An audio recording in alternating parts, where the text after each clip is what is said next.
Gotta stay efficient. Maximum. This is where I was, oh no, that's the Fornicus west.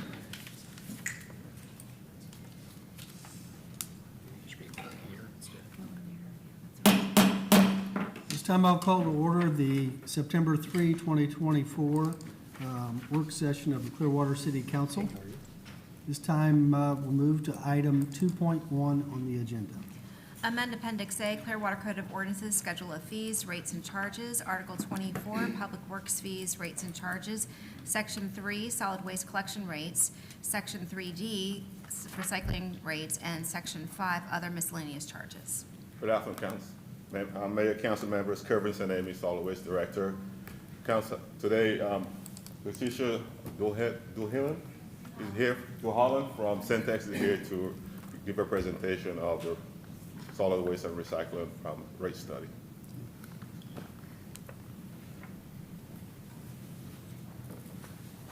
Good afternoon. All right, I'm Leticia Duhalik. I'm here with Stantec, and I'm just here to give you a little overview of the results of the fiscal year 2024 Revenue Sufficiency Analysis, or RSA, the solid waste, but I don't see my slides yet.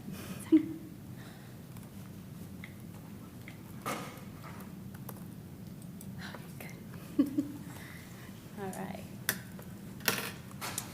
So just a little background. Back in 2019, we performed an RSA, and that RSA set the rate plan that you currently have had in effect for the last 5 years. That's the rate adjustments of 3.75% from 2020 through 2024, the last of which expired now, and so it leads us to the question of what to do for the next 5 years.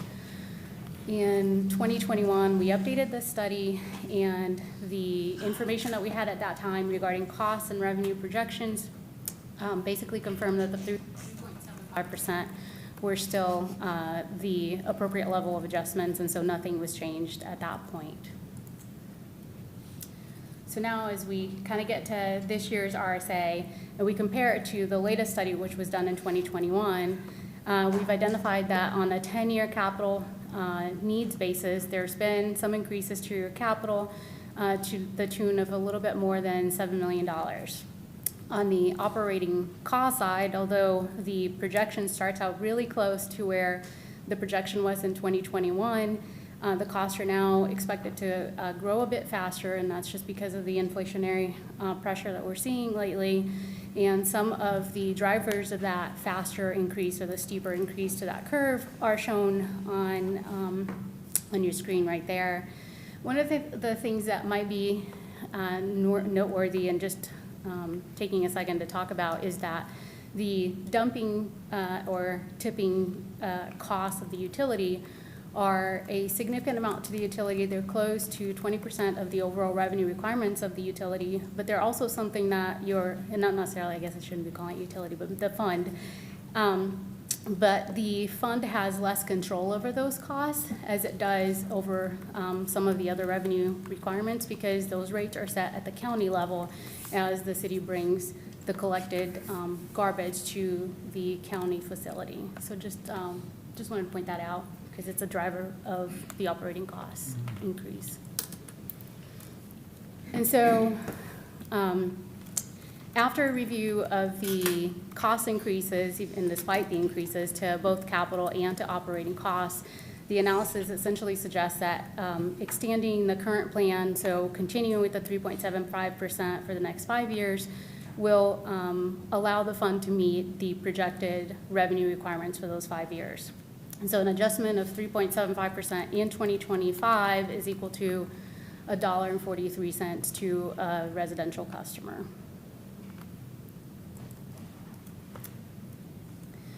This slide shows you a comparison of the current Clearwater residential bill in 2024 and the projected Clearwater bill in 2025 against some of the surrounding communities. And I think the thing that I wanted to highlight here is that there has been, or given the information that's publicly available, there is some inflationary pressure going on in the area in general, because on an average increase, the area is increasing rates by 8%. And so there's some increases there for some of these entities that are varying between the 3.75% and 20% for 2025. And so just to kind of put that 8% into perspective versus the city's proposed at 3.75. And that is also equivalent to $2.50 as compared to the 3.75, which is equivalent to $1.43 for the city. And then, with all of this said, I recommend that you would continue or extend the current rate plan for the solid waste fund. This will help your solid waste fund meet its capital and operating requirements for the next 5 years. And it'll allow the fund to continue to maintain its level of service. And also, I would recommend that you continue to update these analyses regularly so that anything material that changes can be brought forward to you for consideration and for discussion. And again, the proposed rate adjustment in 2025 would be equal to $1.43 for a residential customer on a monthly basis. This is all I had, so any questions or comments from you all? Okay. Any questions from the council or comments? I have one. The chart where you showed the comparison of Clearwater against other municipalities within the county, and then there's Hillsborough County. Not sure what they're doing in Bel Air, but it was way off the charts higher. But it does. I am wondering why we are the highest. I don't like to be the highest cost. Are there special reasons unique to Clearwater that have put us at the top of that list? Oh, go ahead, Share. sorry. So a lot of our programs are slightly different between the different municipalities, but some of the things that we do different for Clearwater, and I'll just give you an example. If a customer calls in a missed pickup, we missed a barrel for that customer, we automatically come back and pick that up. Most municipalities, there's a service fee for that. So there's some benefits to what we do that we don't charge our customers any additional fees. I understand. And another thing we also do, so we limit our customers to 40 yards of debris a year, and most municipalities also pay extra for yard waste. So there's a lot of benefits that we provide our residents that other municipalities does not offer. That's good.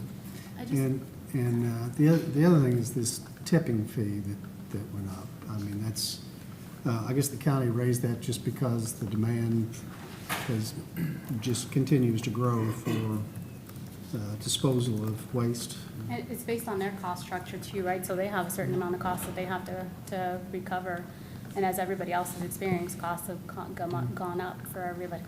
So I would also like to just point out that these types of comparisons do have a purpose, but they're not all encompassing. So they don't consider your organizational structure. They don't consider your cost structure. So for example, the Pinellas County structure might not be the same kind of, not everybody in here might be tipping their waste at the county level. And it also doesn't consider the level of service, as Kervin was talking about.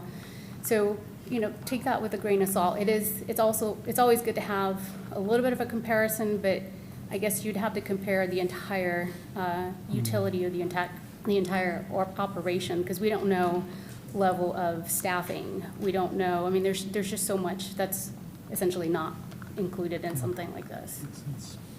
Vice Mayor? Yeah, just a comment.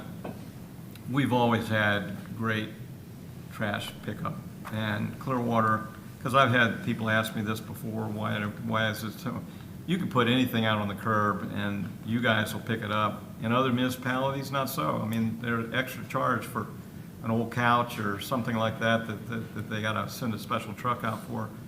My question is, though, what are we up to now on county? Do you get a discount? Because I know they're up around $49, aren't they now, per ton? It's 50.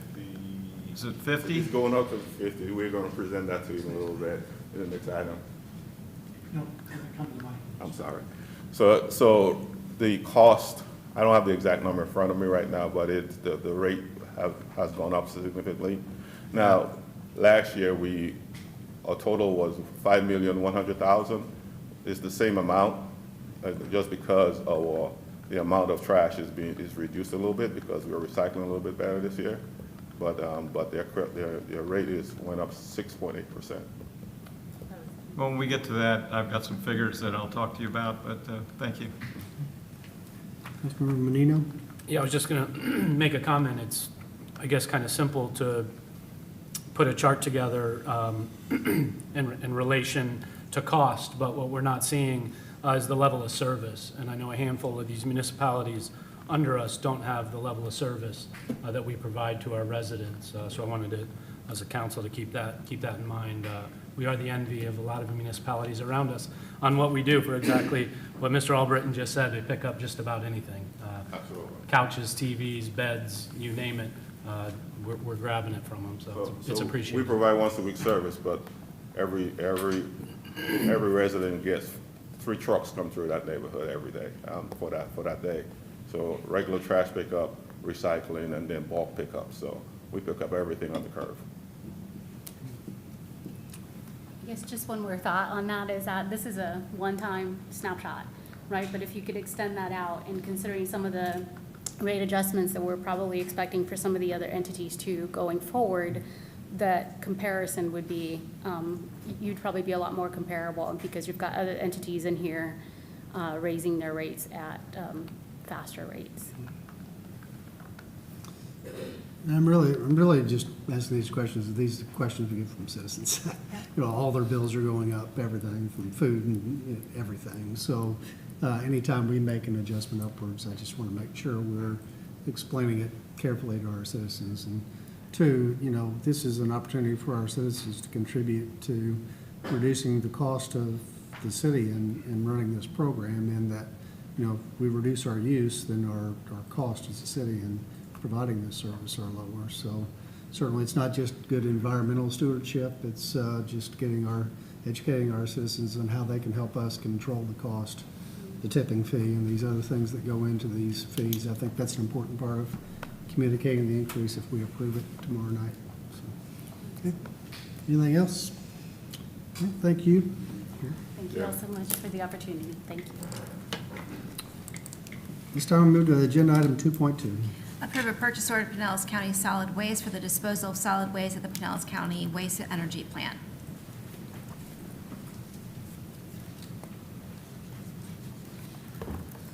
Good afternoon, Council, Mayor, Council, staff. Jacoby Washington, Assistant Director, Solid Waste Department. So the Solid Waste Department is seeking approval, annual approval for taking solid waste materials to Pinellas County waste to energy facilities in an amount not to exceed $5.1 million.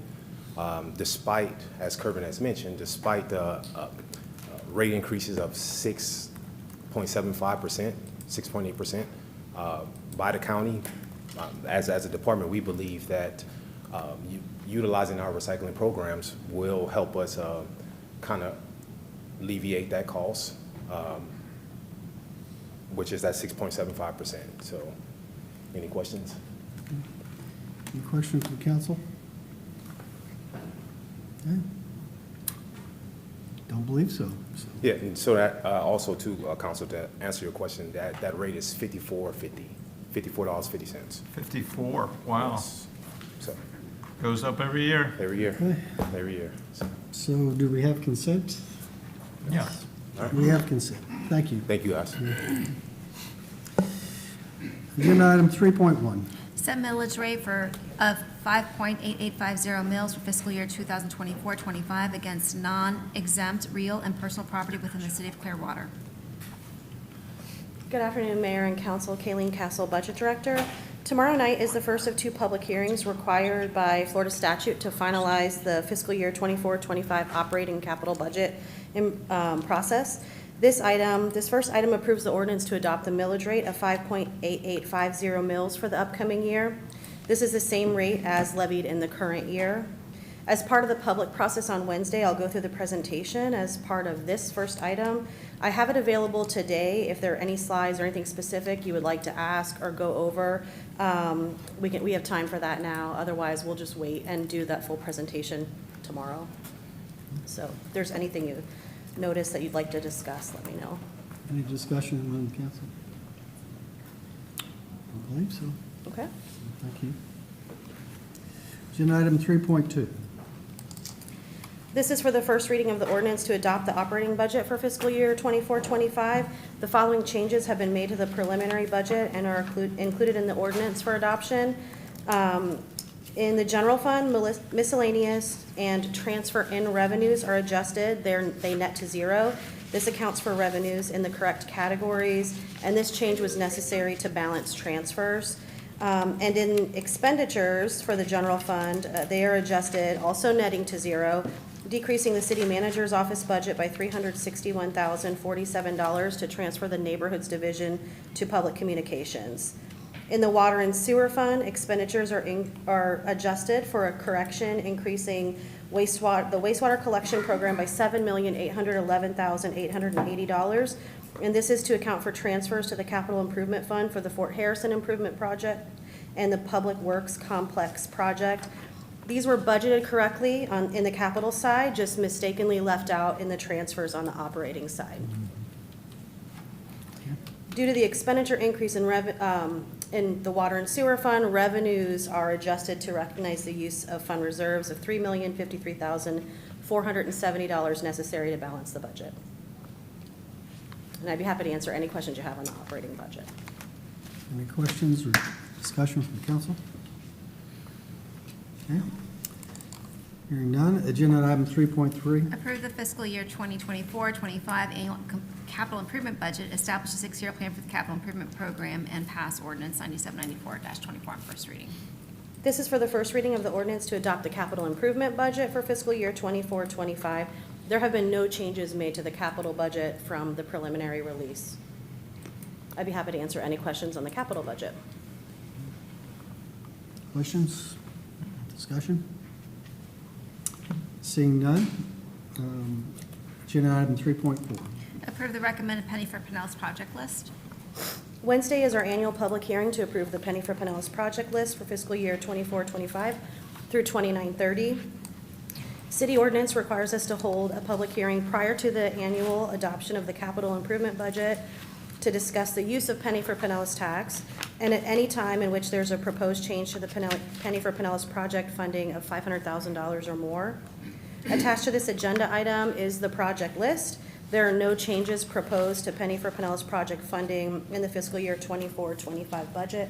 I do have that list. I can put it on the Elmo if you would like to look at it, and I'd be happy to answer any questions on the Penny list. Any questions or comments from the council? There are no changes over the previous. No changes. So I see, hearing no discussion, thank you. All right, thank I you. think we're good. See you tomorrow. Yep. Agenda item 4.1. Approve funding in the form of a deferred loan in an amount not to exceed $1 million to be provided by the City of Clearwater to Sunrise Affordable Housing Group. Good afternoon, Council. Jesus Nuno, Interim Economic Development and Housing Director. This item before you is staff requesting approval for a deferred loan in an amount of not to exceed $1 million for provided by the City of Clearwater to Sunrise Affordable Housing Group. This is for the acquisition and rehabilitation of real property that is located at 801 Chestnut Street, also known as the Indigo Apartments, which is composed of 208 units. In addition, tomorrow staff will be requesting $2 million, this is just information, $2 million from the Community Redevelopment Agency for also a deferred loan for this particular project by the Sunrise Group. Was that staff did request an amount of documents that we needed to review prior to us making a recommendation to the City Council.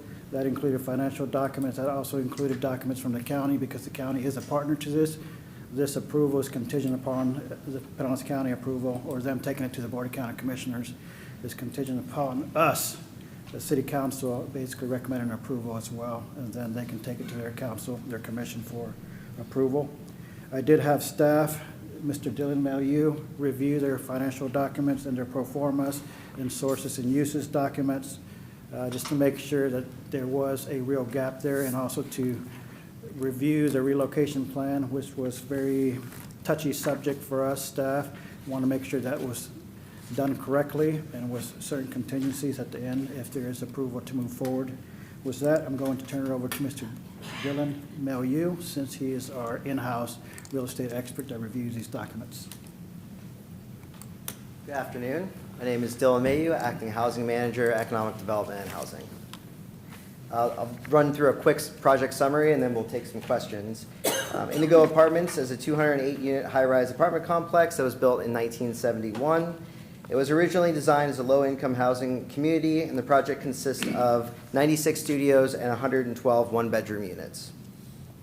The property was converted to market rate in 2015, and there are only 20 units that continue to be restricted by City of Clearwater funding.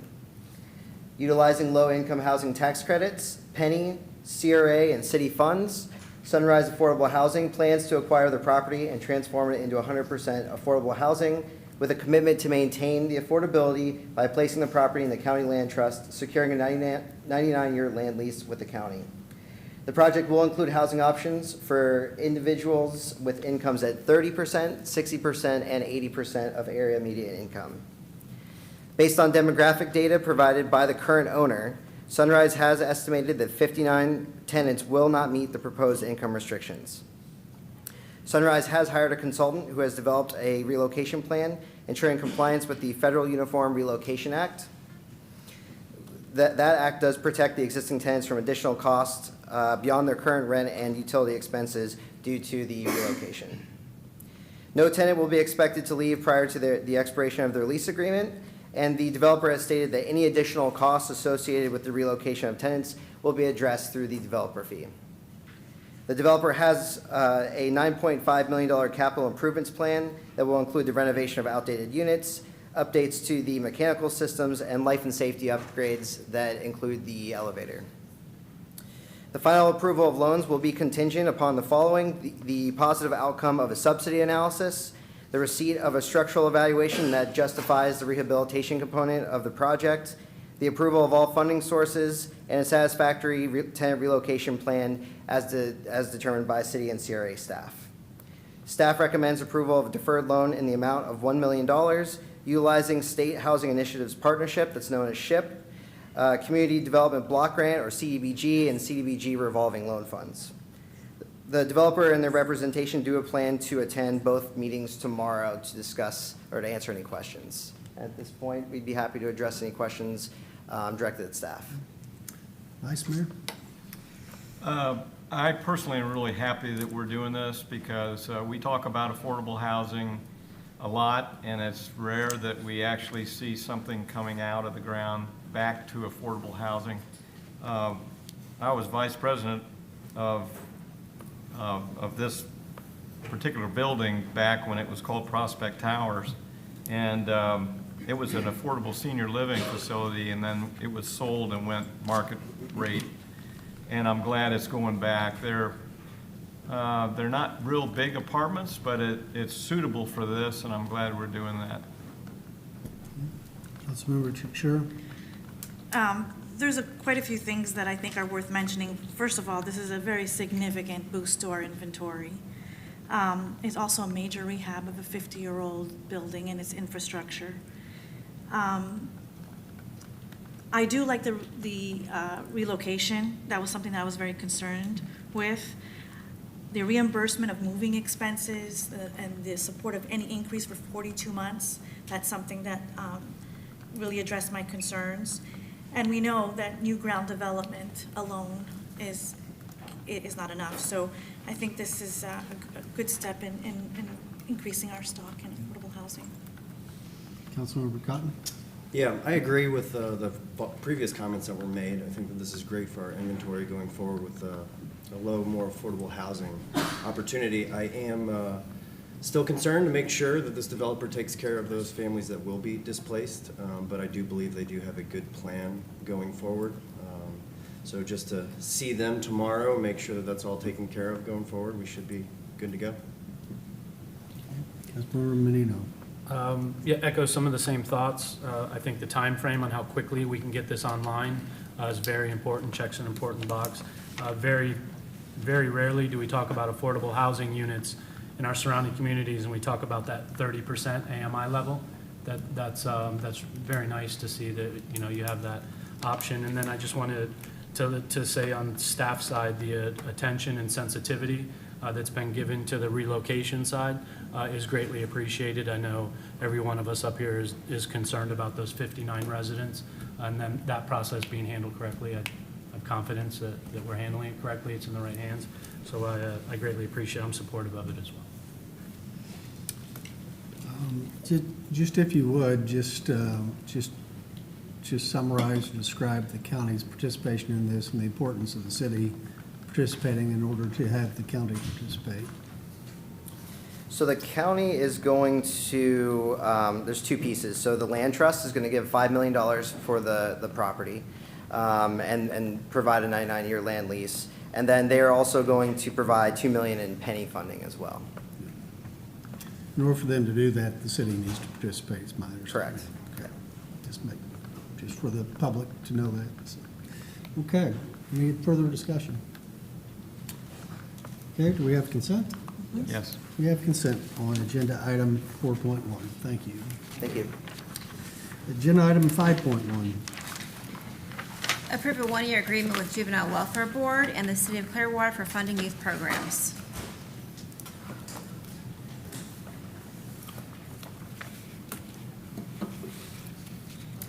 Good afternoon. Sandy Clayton, Recreation Division Manager with the Parks and Recreation Department. And with me is Miss Brianna Branch she's a recreation leader at Ross Norton Recreation Center. Hi. So we are presenting the annual agreement with the Juvenile Welfare Board to provide grant funding to support after-school and summer camp programs at the Ross Norton and North Greenwood Recreation Centers. In alignment with the city's strategic plan in the priority area of community well-being, these programs support neighborhood identity and empower community pride by helping local children make healthy lifestyle choices, achieve academic success, and increase social and leadership skills. The grant helps fund staff, equipment, supplies, as well as qualified tutors. Additionally, this grant supports the city's elementary school water safety program by providing to pay for lifeguards to teach swim lessons to kindergartner to third grades from 4 local Clearwater elementary schools.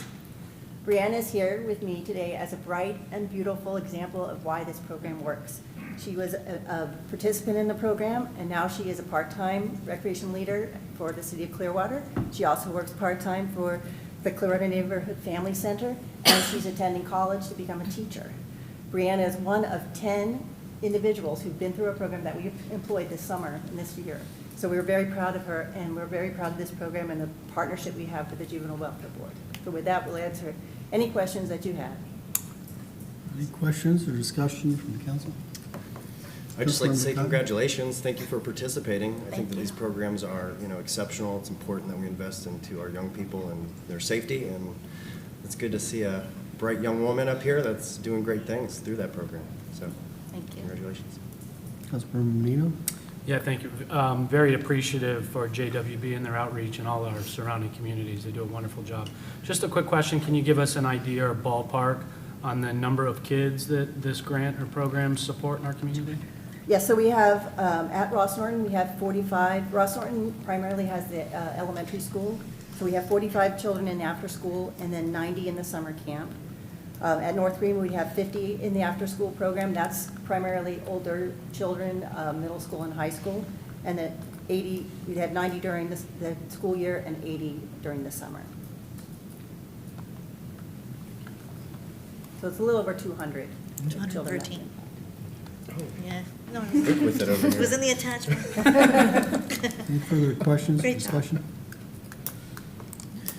I just want to add, I had a chance to interview with a consultant for the Juvenile Welfare Board about they're doing strategic planning, and so through that conversation, just had a chance to kind of look at all the things the Juvenile Welfare Board does for Clearwater and the impact it makes in this community, and it's significant. And so this program's an important part of that.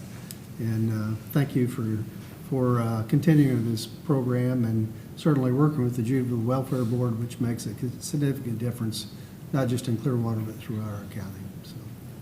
So with that, do we have consent on this item? Yep. Okay. We have consent on agenda item 5.1. Thank you. Agenda item 6.1. Approve an agreement with the Pinellas County Sheriff's Office, Largo, Florida, in the amount not to exceed $528,522.50 for forensic crime scene processing. Mayor Council, Major Todd Johnson from the Police Department. This is for a renewal agreement with the Pinellas County Sheriff's Office. It's been in place since 1994. The agreement is for various services to include crime scene processing, fingerprint examination, property and evidence storage, and shared security costs for the Pinellas Juvenile Assessment Center. Total cost of the agreement is $528,523.50. That reflects a 5% increase from last year for individual services with the exception of the Jack Center. The agreement is based on following associated costs. We project how many we're going to need each year. So for crime scene processing, we're projecting 900 cases at $303.26 per case. Fingerprint examination for 450 projected cases for $111.48 per case. For property and evidence storage, we project 11,650 items at $15.65 per item, and the security cost for the PJAC, 275 projected bookings at $84 per booking. Any funds that remain for unused services are refunded to the city, and the funding for the agreement is included in the police department's requested fiscal year 25 budget. Take any questions. Questions from the council? I'm assuming this continues to be something, I mean, it's the most cost-effective way for us to administer Yes, sir. this. Yes, sir. Okay. Do we have consent? Yes. We have consent on agenda item 6.1. Agenda item 6.2. Approve a purchase order renewal agreement with TriTech Software Systems, a Central Square company, for the renewal of TriTech software support maintenance.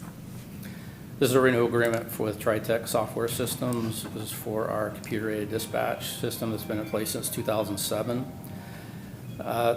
In May of 2022, the department entered an interlocal agreement with other county law enforcement agencies to create the Pinellas Regional Information Management Enterprise, otherwise known as PRIME, for the purpose of implementing Hexagon, which is going to be the new countywide CAD and RMS program.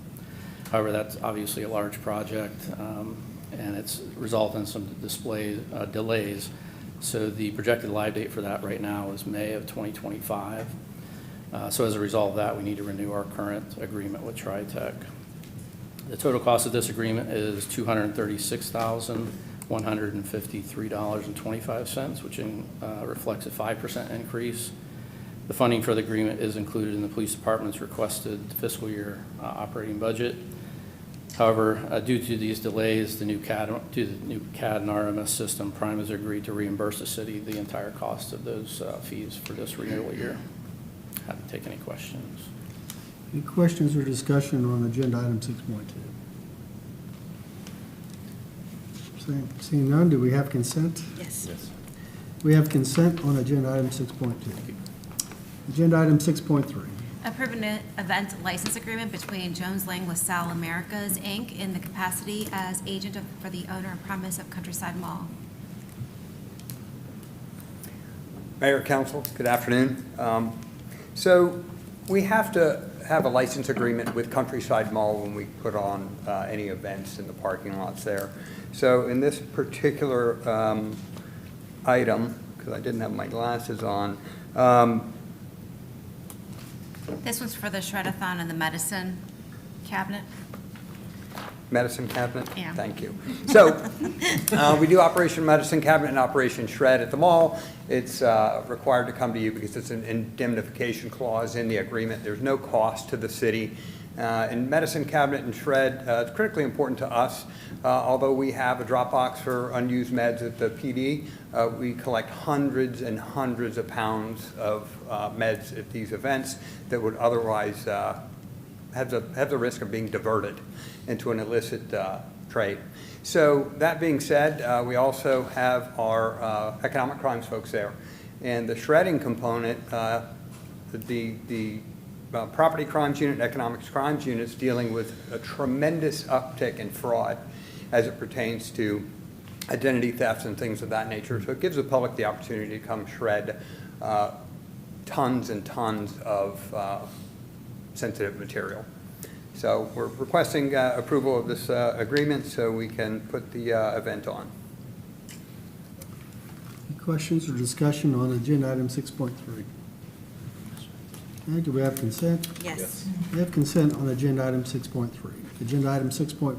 Approve an event license agreement between Jones Lang LaSalle Americas, Inc. in the capacity as the agent and owner of the Countryside Mall with the City of Clearwater Police Department for the purpose of holding the National Night Out event. So National Night Out will be October 1st from 5 to 8 p.m. Many of you have attended previously. It's an opportunity for us, our officers, to get out and have positive interactions with the community. Not only includes our officers, but our partners in public safety. We've had participation from Pinellas County Sheriff's Office, FHP, Fire Department, Sunstar, and a number of other public safety providers and other entities. So it's a really exciting event for us, and it gives the officers the opportunity to engage on a very personal level with our community. So we're asking for the same approval for the purposes of the indemnification clauses contained within this licensing agreement. Any questions or discussion on agenda item 6.3? Seeing and hearing none, do we have consent on agenda item 6.4? Yes. We have consent on agenda item 6.4. Thank you. Agenda item 6.5. Approve acceptance of University of North Florida Training and Services Institute, doing business as Institute of Police Technology and Management, High Visibility Education Support Program for Pedestrian and Bicycle Safety Grant Award. So this grant agreement is for the $27,214.83 in overtime. University of North Florida administers this grant for FDOT. FDOT identifies dangerous intersections within the city, and we educate the public, we train our officers, and then go out and have high visibility education and enforcement. The first phase of this for pedestrian safety is the education phase. We push out some media releases, and then our first contacts are generally education related, where we're issuing people warnings, either the pedestrians themselves or the drivers. Florida is one of the most dangerous states in the country for pedestrians. We had over 3,000 crashes here in the city of Clearwater last year. About 25 of those involved pedestrians. And obviously, anytime you have a pedestrian and a vehicle in conflict, the pedestrian loses regardless if they're at fault or not. So a lot of these tend to center around locations with people don't want to wait for the crosswalk or walk down to the intersection and they go mid-block. So there are block ranges, and there's 2 tiers of enforcement. FDOT uses their reference material to determine what those locations are. So we don't pick the intersections. That comes up with some regularity during these conversations. That's done by FDOT based on data. And this thing will run from February through May, and there are 2 components, Tier 1, Tier 2, Tier 1 being the highest priority, Tier 2 being the second. Do you have any questions? Questions or comments on this, Joe? Well, I have a comment. Gulf to Bay. The small little concrete pieces that are supposed to separate the eastbound lanes from the westbound lanes are, I see so many people crossing there almost every time I go up and down just to try to get across, stopping there in the middle with cars going up and down. It's just really, I don't know if that's the most dangerous as far as pedestrians street we have in Clearwater, but certainly up there, and I think those concrete dividers really are an attractive nuisance in some way to the folks just want to scoot across there. And I saw a fairly elderly woman crossing there pretty close to the Belcher intersection, which is a very dangerous intersection, but I'm sure she was trying to get over across the bus stop, across the way, and that was the fastest way for her to get over there. But it just really concerns me every time I see folks like you're talking about trying to cross mid-street on a street like Gulf to Bay. Yeah, and that's one of the areas that I've been to several fatal crashes out there with pedestrians trying to make it across all those lanes, and, you know, some try and use that median as a stopping location. It's just not the right way to go. You got to go to an intersection or a crosswalk.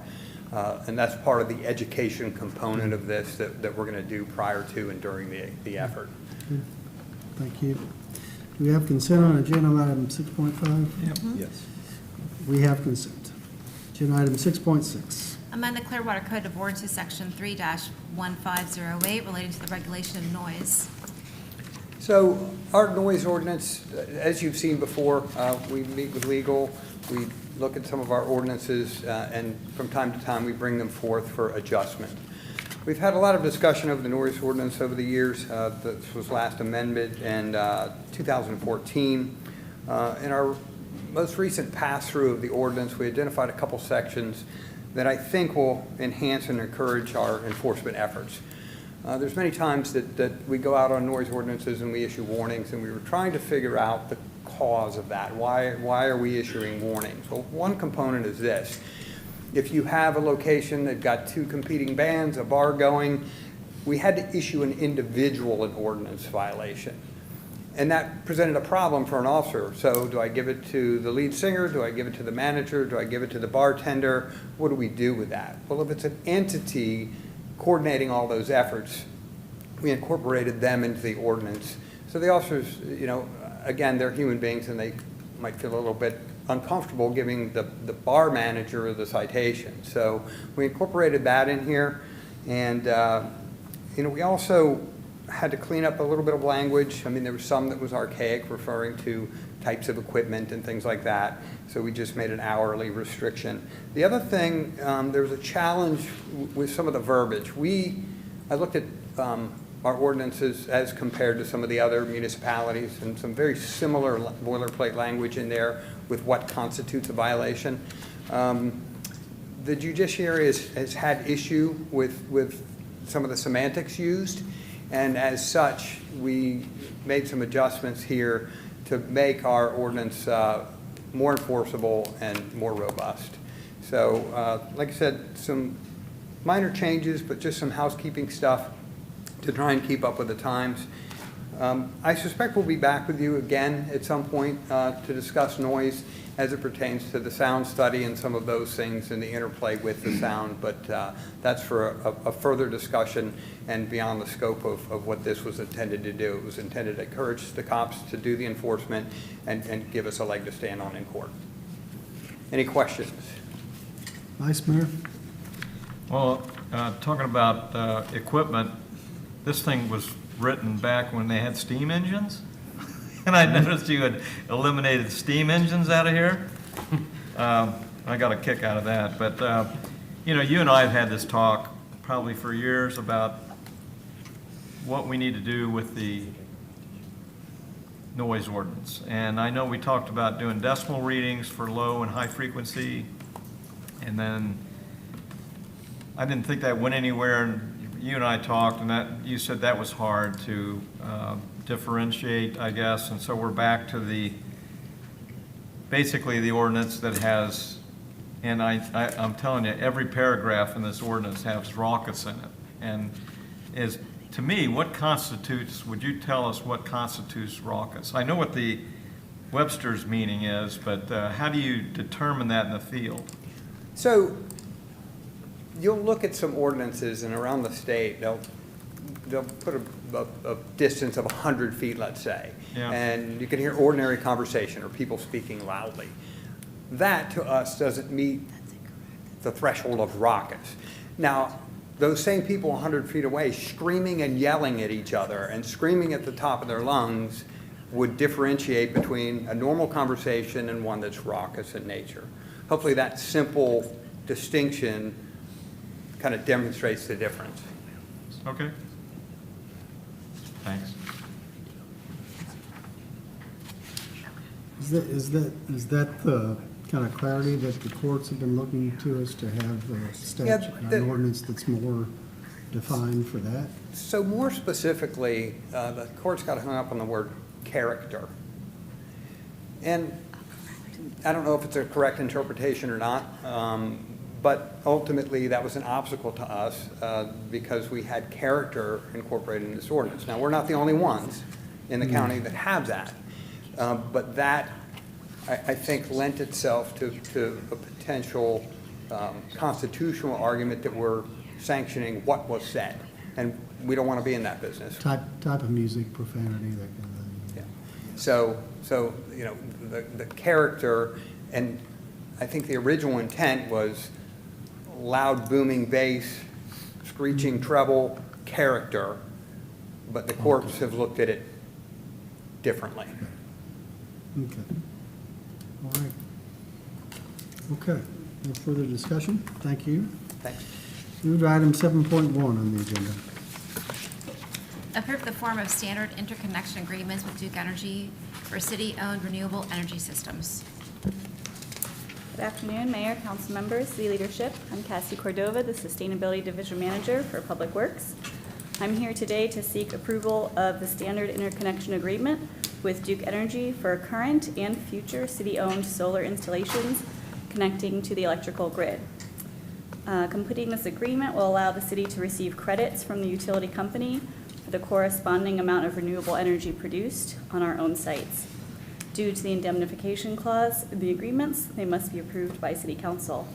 The first three attachments in your agenda were for the solar installations at Coachman Park. And in lieu of bringing separate agreements in the future for every future installation, Duke has agreed to allow City Council to approve a blanket agreement for future installations. So those are the other attachments.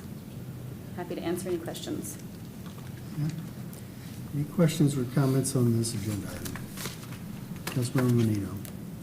Is there a term to this council being able to approve something? Is there any set window or term? For future installations? Yeah. So we would still be bringing any future projects to council for approval. This is just that once the installation is completed, you have to sign an interconnection agreement to get it attached to the grid. Okay. And then we had some citizens that were concerned, they wanted to ensure with a legal opinion that this had no bearings going forward on our feasibility studies in that relationship? No, it will not have any relationship to that. This is just to have solar panels connected to the grid. And that's, once it's done, it's kind of one and done for that project. There's no impact at all as far as our feasibility study. Just the point is just to get the panels on the grid. Once they're on the grid, whatever happens in the future to the grid, Duke could get bought out by Dominion Energy tomorrow, but it has no impact on the fact that we're connected to the grid. So, thank you. Questions, comments? Do we have consent on agenda item 7.1? Yes. We have consent. Thank you. Agenda item 8.1. Authorize a guaranteed maximum price to Bandus Construction for the installation of rooftop solar panels at Clearwater Gas System Complex. It's a great transition right there. Peter Bardot, Director of General Services. Staff is requesting to use Bandy's Construction for installation of solar panels on Clearwater Gas Complex and Solid Waste Transfer Station roof. The installation of solar on these two projects align with key objectives outlined in the city sustainability plan, Green Print 2.0. These facilities are also prioritizing the solar feasibility completed by McKinnon Creed for the city in 2022. The three key assessment factors used in prioritizing city solar projects were levelized cost of energy, internal rate of return, and construction costs based on projected energy production rates and system size. We do have the whole team here, so if anybody has any questions. Okay, questions? Councilmember Teixeira. Just for the record, if you just can go over the payback, how long it takes to go payback, that's important. Come on up. General Services is acting as the installer. We have solar experts here as we dive into solar. So for the solar panels, So they're going on two different, go ahead, Jerry. right, so one's 520,000, saves 35 kilowatts per year, and the payback is what? Payback period. The payback for, my name's Jeremy Brown with Bandy's Construction. I'll be the project manager. One of the facilities is a solid waste facility. We're estimating about 6.7, so just under 7 years for the return on the investment on that one. Clearwater Gas, we got 3 years, so just over 8 years for the return on your investment. So, Thank you. yes, sir. Councilmember Cotton? You may be able to answer this for me, sir, because in the funding portion of this, it says it's coming from ARPA funding. ARPA-related So funding. just want the public to know as well that those funds are not necessarily their tax Correct. dollars. It's funding. from- ARPA-related, yep, correct. Very good. Any questions, comments? Do we have consent? Yes. We have consent on agenda item 8.1. Thank you. Agenda item 8.2. Authorized purchase order to Shaw Industries of Dalton, Georgia, and Complete Floor Care Solutions for various floor repairs and replacements. Good afternoon, Peter Bardot, General Services Director. Staff is requesting the ability to piggyback an existing contract with Shaw Industries and a single source procurement to complete floor care solutions for various projects throughout the city throughout the year. We'll take any questions. Questions or discussion on agenda item 8.2? So I did have one question when we went through the material. I mean, this is for all of the facilities Yep. citywide? Citywide, yep, with various different products, yep. Okay. Okay, do we have consent on agenda item 8.2? Yes. We have consent. Thank you. Agenda item 8.3. Approve a purchase order with Merrick Company for services provided under the lease agreement, as well as certain additional work outside of the lease. Peter Bardot, General Services Director. I'll be up here for a minute, sorry. Staff requests renewal of mayor lease agreement for the second one-year term. The mayor annual lease agreement is a full maintenance agreement that covers installation, repair, maintenance, inspections, and 24/7 monitoring for all mayor company-owned security and fire alarm systems, as well as 24/7 monitoring of city-owned systems. Currently, there are 88 facilities being monitored for security and fire. Staff recommends your approval. I'll take any questions. Questions or discussion on this agenda item? This pricing is consistent with what we've had traditionally? I believe it's the expenditure is decreased by $450 from last year. Okay. $450, I should say. Okay, do we have consent? Yes. We have consent on agenda item 8.3. Agenda item 8.4. Authorized purchase orders to multiple vendors as listed for the purchase of heating, ventilation, air conditioning, replacement, and repair parts. Peter Bardot, General Services Director. Staff is requesting the ability to piggyback existing contract with Train US to purchase various HVAC replacement and repair parts and utilize other local distributors as needed. Staff requests your approval. Discussion, questions on this agenda item? Do we have consent? We have consent on agenda item 8.4. Thank you. Agenda item 8.5. Authorize a purchase order increase to multiple vendors for the purchase of vehicle parts for heavy and light-duty vehicle and equipment. Peter Bardot, General Services Director. General Services requesting authorization to increase our current purchase order by $250,000 for a new total of $1.95 million to cover vehicle and equipment parts through the remainder of this fiscal year. Fleet has incurred higher than normal costs in fiscal year '24 due to various reasons. This amount will be transferred from our fuel budget, so we're not asking for any more money, we're just looking for an extension. I will take any questions. Okay, questions or discussion on this agenda item? Councilmember Cotton. Sir. These are just, what, other increases in equipment that is broken that weren't anticipated? It's a or- various, our sole proprietors are killing us right now. I brought some examples of just some parts that we used at least 20 of this year. Hydraulic valve handle assembly, don't expect anybody to know what that is, went from $131 to $525. Tire sensors went from $56 to $84. Exhaust diesel gasket went from $25 to $46. It's just, there's increases, and then also frequency of repairs are going up. So there's a ton of variables. I mean, I see that this is a piggyback. Is there any way that the So- conglomerate will look for different sole So proprietors? I believe this ends March 31st. We are attempting to go out on our own. We piggybacked Miami-Dade, I think 2 years ago, ran into issues with the piggyback because they did the same thing. So we lost piggyback, St. Pete. So we're attempting to, but I think we went through 66,000 parts, not separate, but just in terms of vended. So it's an undertaking, and if we don't get it right, presents problems, you know what I mean? So Absolutely. it's been being worked on for about 5 months now, so it's a beast though, for sure. I believe it. Thank you. Any other questions, discussion? We have consent on agenda item 8.5. Yes. We have consent. Agenda item 8.6. Authorize a purchase order of multiple vendors as listed for various roof repairs and replacements. Peter Bardo, General Services Director. Staff is requesting the ability to piggyback existing contracts for Quality Roofing, Garland DBS Inc., and Advanced Roofing for various roofing projects throughout the city. We request your approval. I'll take any questions. Discussion on agenda item 8.6. Okay, seeing none, do we have consent? Yes. Yeah. We have consent on agenda item 8.6. Thank you. Thank you. Agenda item 9.1.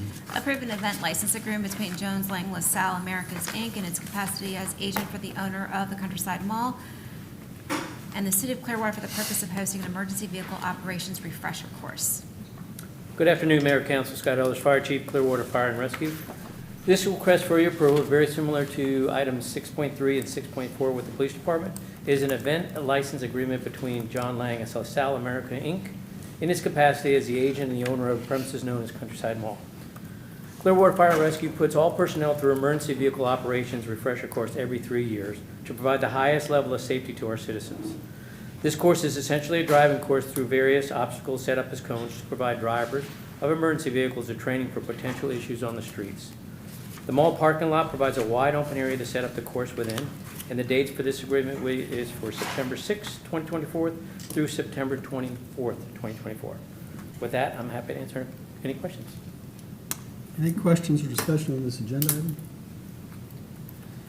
Seeing none, do we have I consent? got one. Sorry, I was late to the party. I assume there's no cost to this, Chief? There is no, thank you so much for that question. No, there is no cost to that. Awesome, thank you. We have consent on agenda item 9.1. Yeah. We have consent. Thank you.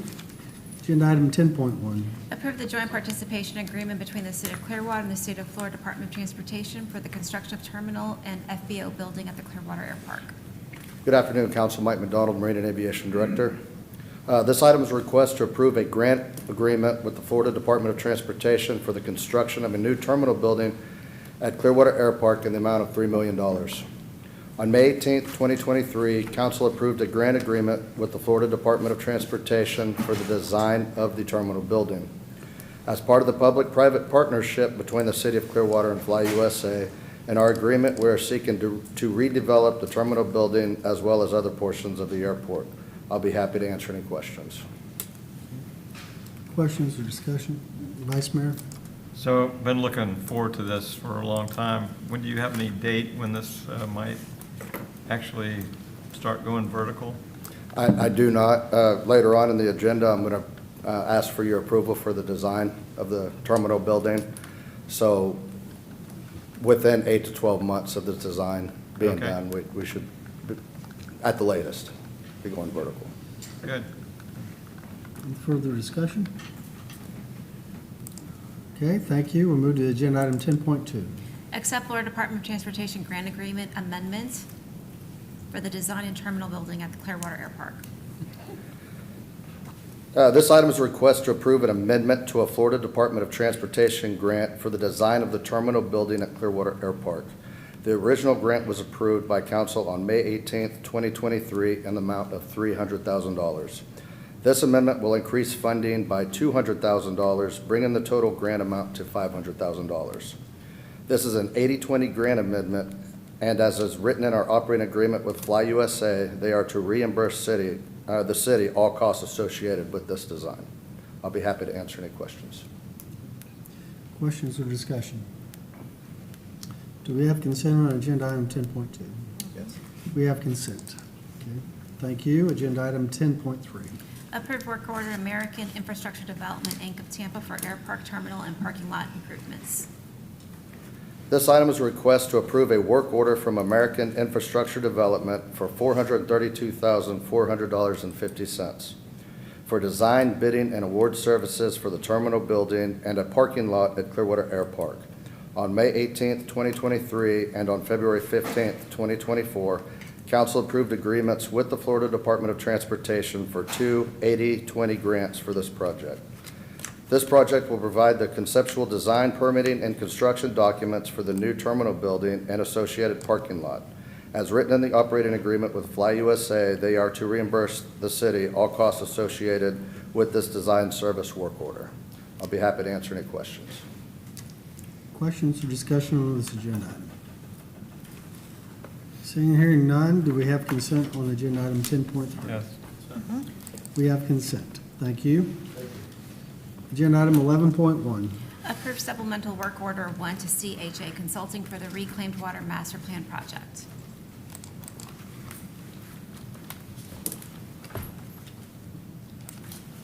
Good afternoon, Mayor and Council.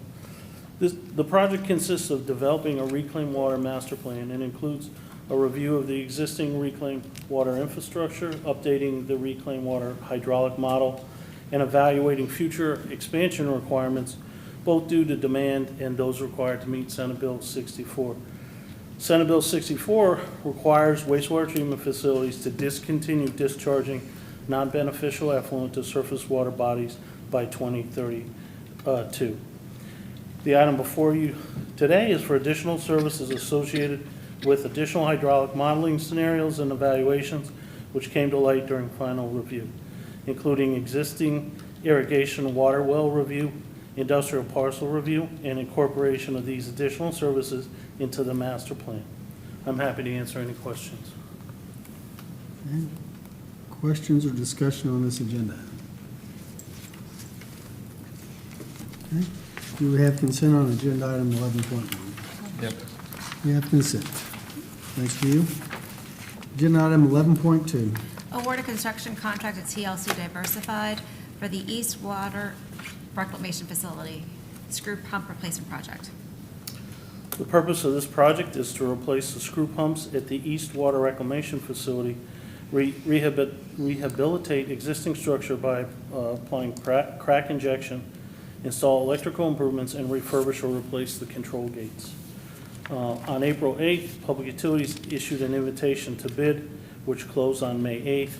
TLC Diversified of Palmetto, Florida, was the lowest responsible bid received in accordance with the plans and specs. After reviewing the contractor bid, the engineer of record and city recommending awarded the contract to TLC Diversified in the amount of $3,185,500. The supplemental engineering work order for engineering services during construction includes Jones, Edmonds, and Associates of Tampa, Florida. They will provide construction management and limited field representative services. The supplemental work order is in the amount of $213,239. The project is estimated to be completed within 390 calendar days from the notice to proceed. I'm happy to respond to any questions. Any questions or discussion from council? For a non-engineer, very high level, what does the screw pump do? It's a, thank you for asking. It's an Archimedes screw. It was invented by Archimedes way back when in Greece. And it's like a screw you screw into a piece of wood, only much bigger. And as it goes around, it pulls the water up with it to the next level. Instead of a centrifugal pump or a positive displacement, it just screws. Perfect. Thank you for that. Vice Mayor? Well, I can just say, Richard, when you ask us for money, it's always a big amount. But you know what? This is one of the most important things in the city to make sure it keeps on working. So this is part of the expansion, or is this an expansion or a repair? It's a repair. It's a replacement in kind. We have to keep this plant going until we have a consolidation. Yeah. So the screw pumps are right here. They pump from these tanks into the oxidation ditch or carousel. Okay, So thank you. they're needed. Councilmember Shara? Just out of curiosity, are there any other initiatives or projects that we previously put on hold because of the consolidation that we should revisit There's projects that we put on hold before? due to resources that we're revisiting. Because we knew that we were going to consolidate the three. I know that on the attachment it said that this is one, that there was a project that was on hold because of consolidation, and then we're revisiting it. Is there any others? Not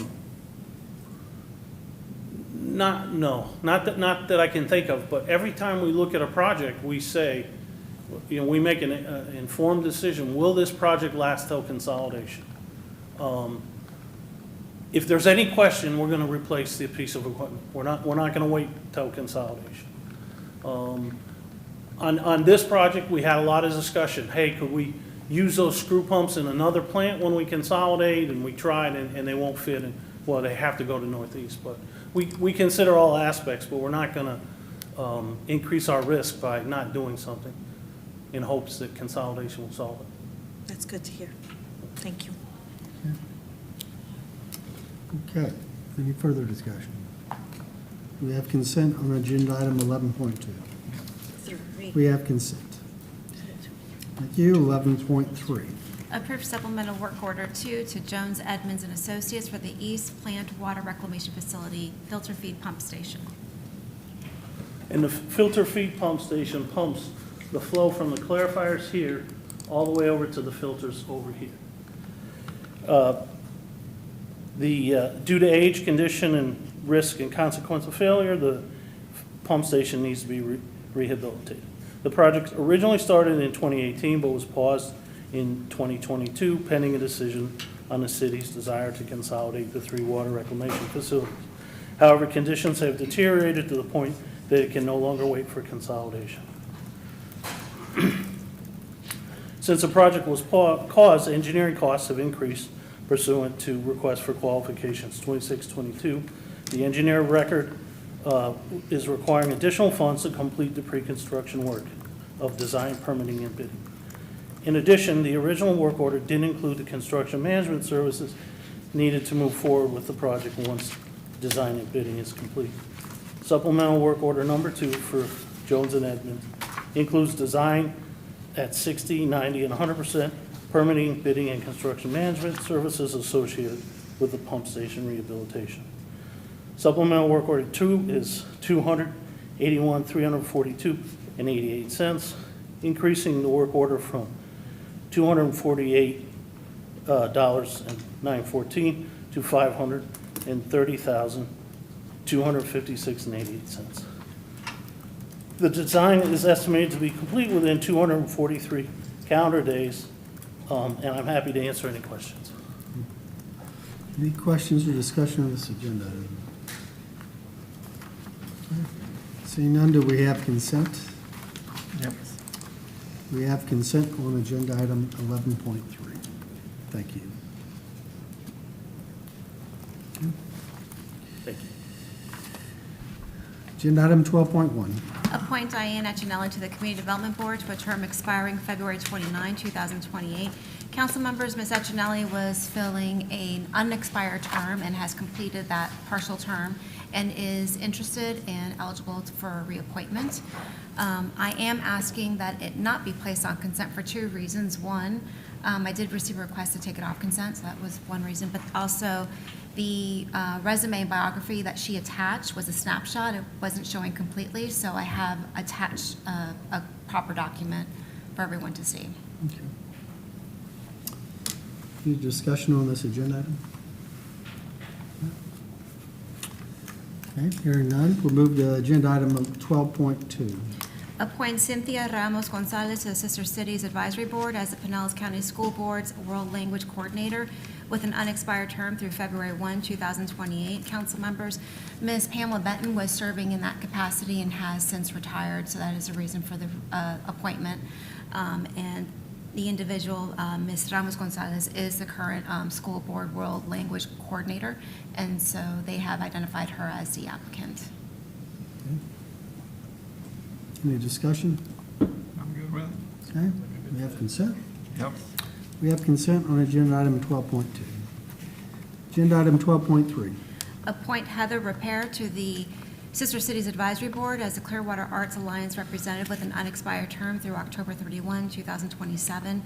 Ms. Melinda Bacon was actually serving in this capacity and had to resign for personal reasons, and so they have identified Ms. Repair as their representative. Any discussion on this agenda item?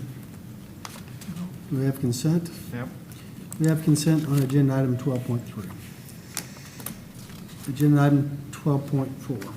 Appoint an individual to the Parks and Recreation Advisory Board with a term expiring July 31, 2028. Ms. Angela Tisdale has completed her term and it was a full term, and she does not wish to be reappointed. And so for your consideration, you have applications for Gina Kugler, Loretta Mitchell, and Stephanie Sisti for your consideration. Councilmember Teixeira. It's always great just to have multiple applicants and to show, community engagement. There are 3 very great applicants. The only thing that might foster some concern is that 2 out of the 3 come from a zip code that's already represented by 2 members, which would really have a disproportionate representation from 33755, especially in the Parks and Recs Board. I would like to see representation throughout the city. Loretta Mitchell specifically has expressed some interest in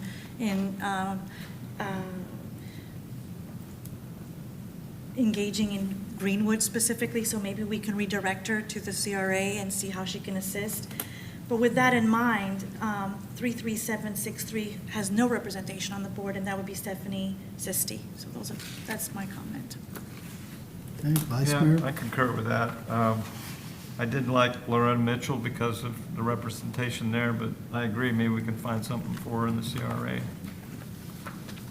Councilmember Menino. I agree. I did reach out to our Parks and Rec Advisory Board chairperson. He's really worked hard on putting it out on social and being on the dais in his meetings to really try to elicit people's, to respond and apply. It's great to see that 3 very qualified and passionate individuals did. He also said the very same concern that you had. He's concerned about the geographic location and being centered to very similar zip codes. He also wants to make sure that we get people that are active in the parks, active in the beautification side. I would also agree with the Stephanie Sisti. I think some of the things that she does bring to the table have already been mentioned, as well as she's active in her HOA, she's active in cleaning up some of the parks on some committees, she's active in a beautification committee, as well as children. She also brings a different scope in the form of being a caregiver to a handicapped individual, where I think having the voice for some of those challenged individuals in our parks is probably an important voice to include. So I support that as well. Okay, any further discussion? I was going to say, I also did reach out to Marilyn and Gloria regarding our North Greenwood. I know staff did let me know that the CRA in North Greenwood community is fully filled right now, so that is not an option, but maybe in their Urban League Coalition or something. So I reached out to the ladies, and I'm sure we'll hear back from them. So we'll try to redirect Loretta Mitchell, because I know she did identify a lot of passion in that community. Great idea. Okay, anything further? So is there consensus for Ms. Sisti, and may I place it on consent? Yes. Yes. Yes. Okay. Agenda item 12.5. Appoint a council member to serve as a second city representative on Forward Pinellas. Council members, as you are aware, the vice mayor announced at the last council meeting that the governor has approved the Forward Pinellas reapportionment plan. And with that approval, we have a second representative. And so this is where we need somebody to volunteer their time to be the city's second representative on the board. When's the next date? I do not have that information. I think what they're trying to do with this new reapportionment meeting plan or meeting of the new members is beginning of the year. So I think that's what was provided to me in the information. So they expect to have the new board members in place by the beginning of the year. Councilwoman Menino, you've had some experience. Is that something you'd like to pick up? I am humbled and honored that you would suggest it. I did serve on the Citizens Advisory Committee for several years. I know how passionate Councilmember Albritton is about this board and how important it is to our community. So I would fill that role if council wanted me to. All kidding aside, I think you'd be great. Thank you. Yeah, it's critically important. I met with Secretary Wynn last week for lunch, and And I meet with Mr. Blanton now every month or so. And I'm very interested in this and want to do all I can to help support the two of you or whoever ends up being the second person on this because it's really, really important. So Yeah. appreciate you offering to do that, but you know, I don't know if you're interested too or not. Mine always comes down to dates, so, you know, there's one board that we're kind of working with Yeah. right now. Basically, literally meets every time I'm on shift, so we've been uniquely working our way through that. So if the dates work, I don't mind doing it, but that's why I asked about dates. Yeah. So.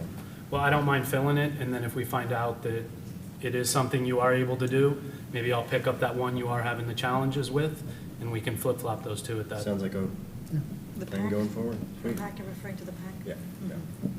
Well, it's incredibly important, and at the Big C meeting, for instance, it was noted that I think St. Petersburg maybe got two additional seats, and Clearwater got one additional seat, but a lot of the other communities did not get a seat, haven't had one. And the Big C didn't get, you know, they have one seat, and they didn't have an increase either. So it's going to be important to have two active folks there. Appreciate Vice Mayor's service to this point, but it's critically important to Clearwater to have another participation in it.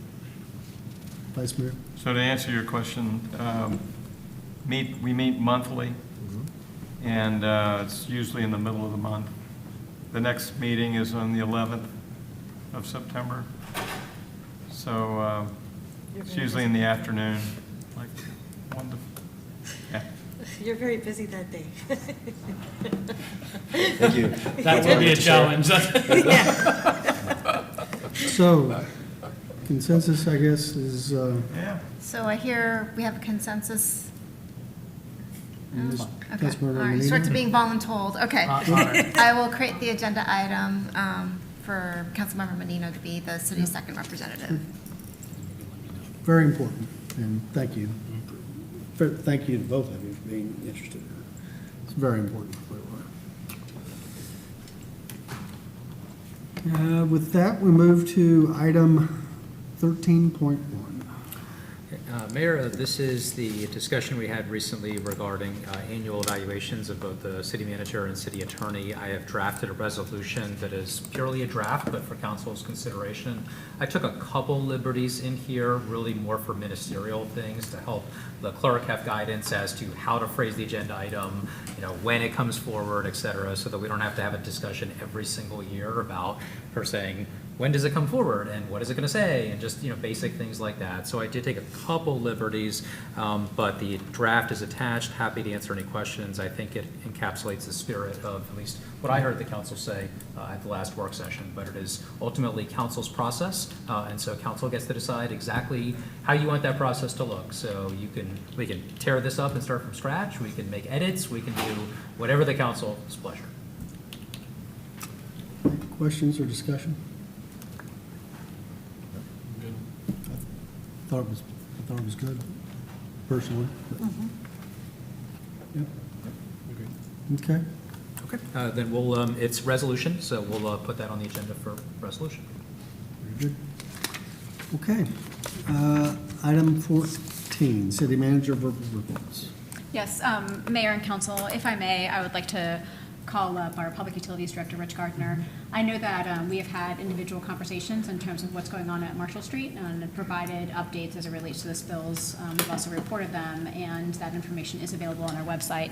However, did want to take the opportunity to just update you in terms of what it is that we are doing to address the issues and how we will be doing that moving forward. So, if I may. Rich Gardner, Director, Public Utilities.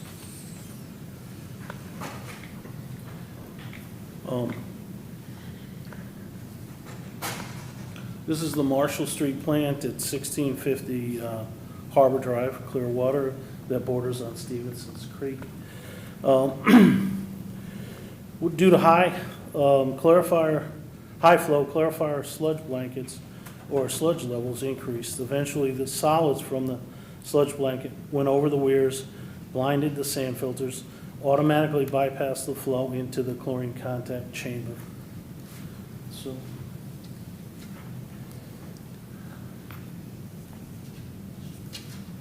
This is a schematic, a side view schematic of a clarifier. We feed sludge to the clarifier, activated sludge. The mixed liquor that does the work in our plants is full of healthy bacteria that remove the wastes. But we got to separate the sludge from the water so that the clean water will go out. So we use a clarifier. So we pump the sludge to be separated into the clarifier. It flows down through the clarifier and creates what we call a sludge blanket, a blanket of sludge, a level of sludge. What happened in this case, the blanket kept increasing and increasing and overflowed the weirs over here. When it overflowed the weirs, it went from the clarifiers here over to the filters, which are designed to filter out any remaining solids after it's clarified, and before it goes to disinfection in the chlorine contact tanks. Well, when so many solids were coming over, they blinded the filter, just like it would do if you had a sand filter for your pool. You put too much solids in there, it's blind, you got to backwash it. Well, we tried to backwash it, but it was just too much. And when we backwash, we increase the load of the plant, because that backwash water goes back to the head of the plant, and it just creates a cycle. The underlying cause was a high amount of solids. The inventory of solids in the plant was higher than we would like it to be. One clarifier was out of service, another was not operating at 100%. The system operated correctly at normal flows, but failed at higher than normal flows when we had high rainstorm. These quick high rainstorms we're having in the afternoons after Tropical Storm Debbie, we just couldn't keep up with it. Slowly each day, it's getting better. It's getting a little better. We implemented some things to reduce those solids. Short term, the operators worked to apply polymer and additional alum to the clarifiers. Those are chemicals that aid in settling. They performed additional bumps and backwashes. When we bump the filter, we raise the level, but it doesn't overflow. It doesn't become backwash. It doesn't go back to the head of the plant and increase the flow. And we work to bring the meters back online. The meter, with all these solids going over them, the meters, the chlorine meter, the turbidity meter, they all became accumulated with solids, so we had to bring them back online so we could get accurate measurements. Return activated sludge flow was increased to pull down the blanket levels of the clarifiers. So when we look at our clarifier schematic, the sludge flow comes in here, the activated sludge that we're trying to separate. But once we separate the sludge, it comes out the bottom and is returned back to the process. So we call it return activated sludge. So we increase that rate. We're pulling more out faster. So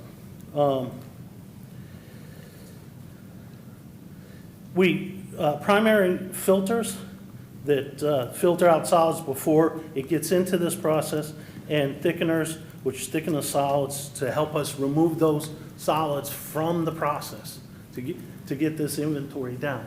We're brought online to help reduce the amount of solids in the plant. We pulled the return sludge pumps, the pumps that pumped this, and made sure that they weren't ragged up, like they weren't being restricted by rags in the plant. They had a few rags, but not a whole bunch, but we maintain those. The one clarifier that was out of service, we use that to equalize or reduce the flow. So we let flow go into that clarifier, even though it's out of service, to buffer the other three, and that helped a lot. We turned off the mixers and the anoxic tanks and the aerators.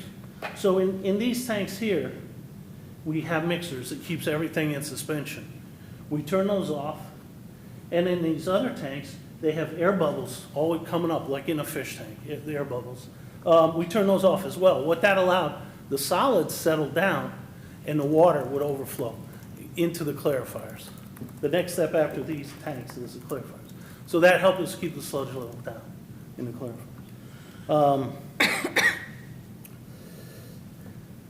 We identified areas of concern in the collection system.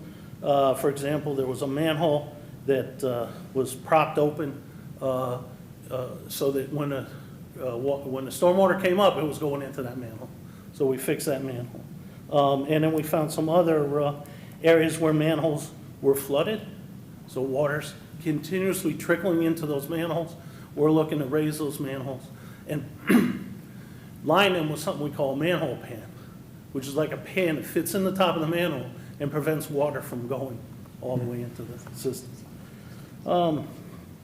We retained a contractor on an emergency basis to remove a clarifier drive from northeast and bring it to Marshall Street to fix this clarifier that's out of service. We retained a contractor. They're supposed to start next week. And we're bringing a manufacturer in to evaluate the filter control system for current operations and suggest upgrades for a better system. Current status, we've not bypassed since last Friday, early morning. We're putting Marshall Street back into the reclaim system. So when we're bypassing the filters, we can't go to reclaim. We need the turbidity to come down to a certain level, and then we can go back to reclaim. The reclaim system was still in service, being fed from northeast, but pressure, some people may have had some pressure problems. But now we're putting, as of this morning, we're putting Marshall Street back online. And we're working on a web page showing what we're doing to mitigate these issues. During one event, the backwash system controls failed due to the high number of backwashes and overflowed onto the site. So the backwash, there's a backwash tank here on the ground that overflowed and onto the site. Everything stayed on site. We overflowed about 3,000 gallons, and because it was mixed with rainwater, we recovered 7,800 gallons.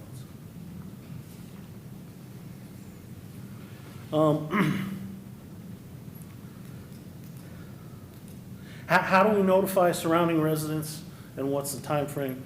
When a spill or under certain exceedances have occurred, at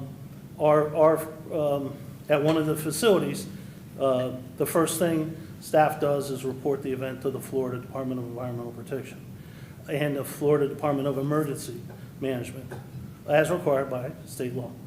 In addition, partially treated wastewater flows into Stevenson's Creek. The crews post notification sign at all downstream sampling locations. So our effluent flows into Stevenson's Creek right about here. There's a gate here. You can't see it, but it goes in there. So what we do when we have an event, a spill or similar, we will sample upstream, and we'll sample downstream, and we'll sample at the source, which is our outfall.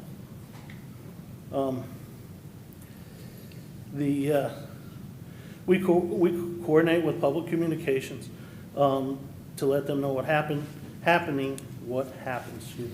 The communication campaign includes tactics such as announcement banner that appears on the top of every city webpage, water emergencies webpage, myclearwater.com/boilwater, city news feed, next door, post to subscribers in 12 neighborhoods that surround Stevenson's Creek, Facebook posts, Instagram posts, Twitter posts, and email from neighborhoods teams to nearby homeowners association contacts.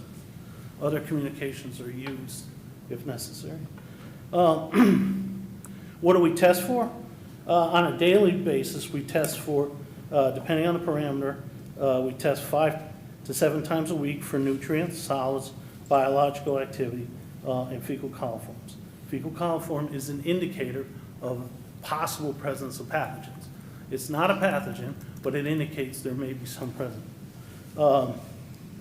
5 times a month, we test for enterococci, another indicator, but this one does better in salt or brackish water. So because the location where we're at, we want to check that one as well. Monthly, we test for disinfection byproducts. Quarterly, we test for toxicity to aquatic organisms. Annually, we test for metals, herbicides, pesticides, poisons, and cancer-causing compounds. In addition to our normal fecal coliform and enterococci testing, when we have an incident and we're testing upstream and downstream, that's what we test for.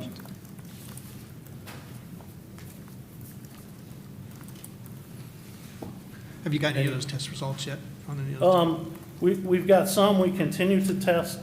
We're getting mixed results. We see at one point it was high and then went down and then went back up again. This was on the 29th. That's the most recent test we have on the 29th. Okay. Any questions? Councilmember Teixeira. If you can go back to your first original slide with the tank, I just want you to help me understand something. Yeah, so you referred to that brown as the sludge, and that it rose up and tipped over, right? Help me understand how that happened, or what caused the sludge to go all the way up to tip over. So the flow, so we had a high flow event. There's a lot of flow coming in the tank. So when you increase the flow, it can't settle. Okay. It can't settle as quickly. And so my second question is, as that is happening, do we have the capability to know in real time that that is happening, or only after the fact, that the sludge is rising? No, we know in real time. Okay. All three clarifiers don't happen at once. So the operators notice one's going up and they start doing what they can. Now they'll put extra flow into that one empty clarifier to kind of buffer the flow. They'll start, if the other ones start going over, they'll start turning the mixers off and the aerators off to keep the sludge in those tanks so that it doesn't flow over. So if it's due to the inflow, is there any way we can reduce the inflow, or is that not possible? No, so we made a conscious decision to bring everything to the plant and not have the manholes overflow in the community. Okay. We feel it's safer for the people in the community not to have their manholes overflow, possibly their sewers back up into their house. That So makes sense. we're bringing it all into the plant. And it went through the plant, it just bypassed the filters. Okay, I understand. Thank you. Councilmember Cotton. Just want some clarification. First off, thank you and your team and you guys over here. I think that, since Debbie, we've had some crazy thunderstorms with giant amounts of water that have come through. So, I think we're doing what we can to help mitigate these spills and these problems. Going back to the 4 clarifiers, we said that one is offline. How long has that been offline? And is it because it's one of those decisions that we're trying to not put money into it for the consolidation, or? No, it absolutely is not a decision like that. Okay. We're maintaining, we're trying to put it back in service. If anything, we were going at our normal pace. Okay. Since we've had these problems, we've stepped up our pace. We're doing innovative things like taking clarifiers from the drive, which is the problem, from northeast to bring it here. Okay, cool. And then the other one you said wasn't operating at 100% efficiency, I'm assuming, so? Right. So we're concerned it may be ragged up. It's not, it doesn't seem to be operating as good as the other two. Rich, you got to define. I was gonna ragged up say, for him, please. what is ragged up mean? Are we talking literal rags, like So- toilet paper, or? It could be a literal rag. It's not Okay. toilet paper dissolves, but I'm sure you've heard about the issue with wipes. Yes. The wipes say flushable. Well, yeah, physically you can flush it, but it makes it all the way to our plant. We're constantly pulling those So out. that's a rag. That could be a rag. A paper bag, not a paper bag, a plastic bag flows into the tank. It sinks and it would be a rag. So, Gotcha. Okay. So we don't want to take that one out of service until we get the other one back online. Gotcha. So So to we're- perform the work to get that to full capacity, you have to shut it down in order to make the To fix. clean out physically, Oh, we're just cleaning clean out out the the rags. rags. Yeah. Or we may find it's not a ragging problem like we think, it's something else that would take longer. But we won't know until we take it out of service. Gotcha. We can't, it's full of sludge, so it's not like we can look down there and see what's wrong. Oh, no, I understand that. And the cleaning process, I applaud whoever's going to be doing that.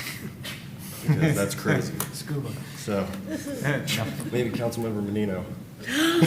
I'll be on that board.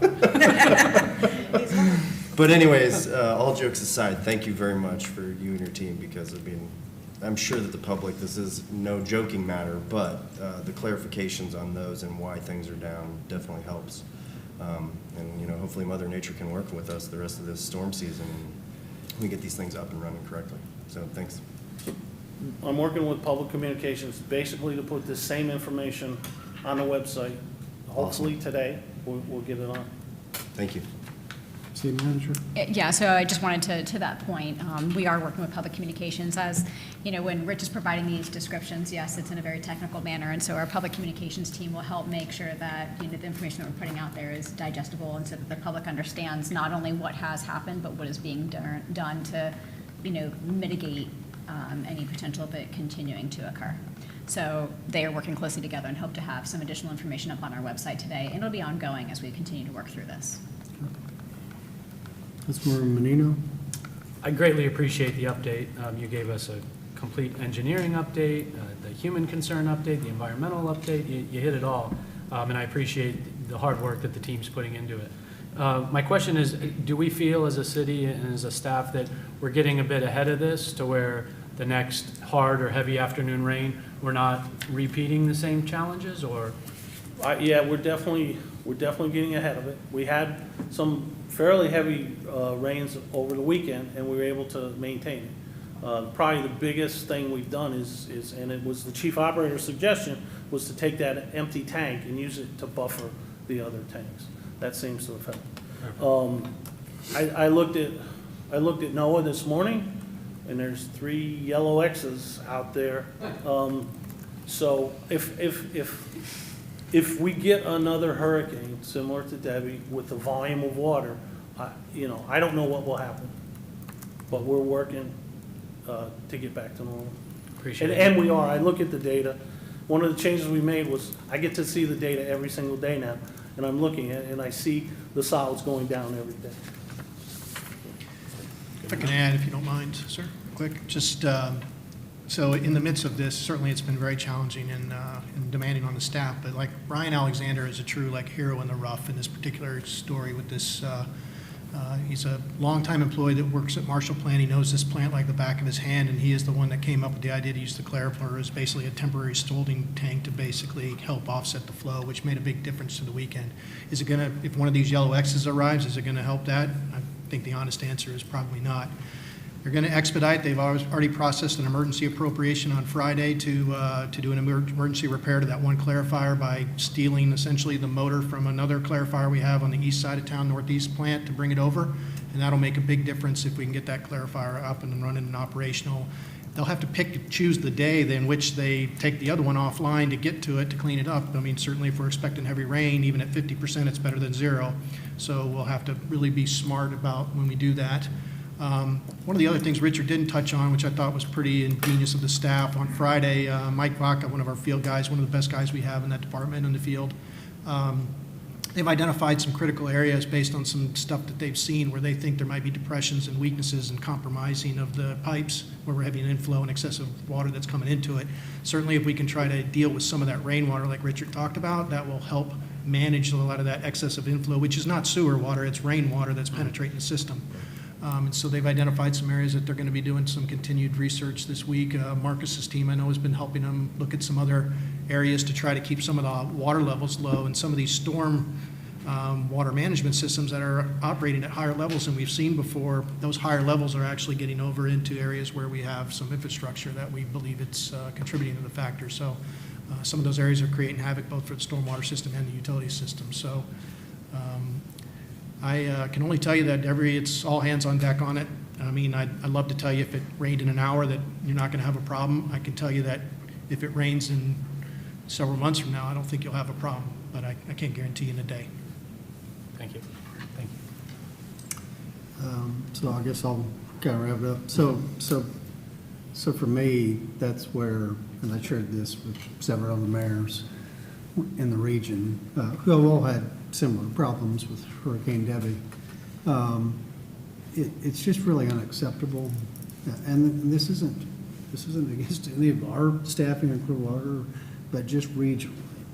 It's just really unacceptable that we're at the place we're in as a region, for all our municipalities to be struggling with this issue, where we've got outdated plants, and we talked about the consolidation plan and why that needs to be done, and how vulnerable we are if a Cat 3 came through in the area, and we've got to do better. As somebody, many of you, I mean, I was next to the water, on the water, in the water, the entire weekend, or a lot of the weekend, and it's so important, our water quality to us regionally. We've got to, not just Clearwater, but all of our municipalities in the region have got to do better and get on top of this. And so I share that concern with some of our citizens, particularly with the Marshall Street plant. They ask, and so, question for you, which is fairly obvious to me, but we had some citizens say, well, shut it down immediately. We can't shut down. I mean, we don't have the capacity. The whole idea behind consolidation eventually is we would move, but there would have to be a number of things happen to be able to take the operations here and transfer it to another. We're just not ready to do that, right? Yeah, there's a number of steps. We gotta get the flow that's been going to Marshall Street since the 50s and figure out how do we pump that up to Northeast. Now, some of it, if you look at the collection systems, some of the lift stations that pump to Marshall Street are right next to the basin for Northeast. So that's the low-hanging fruit. We're working on that already, getting that flow to Northeast. But the vast majority of the flow, all the flow from the beach goes to Marshall Street, all the flow from southwest Clearwater goes to Marshall Street. So we gotta figure out how do we get that all the way diagonally, all the way across the city to Northeast. So eventually, we want to consolidate. We can't shut down any one of the 3 plants today, with the way we're set up, which we couldn't function with that way. So that, I just wanted to clarify that for some folks who, again, they care about water quality like a lot of us do, and they're very passionate about it. And so that was some of the communications we got right away on that. The second thing is knowing where we're at, knowing how vulnerable we're at, knowing what we had.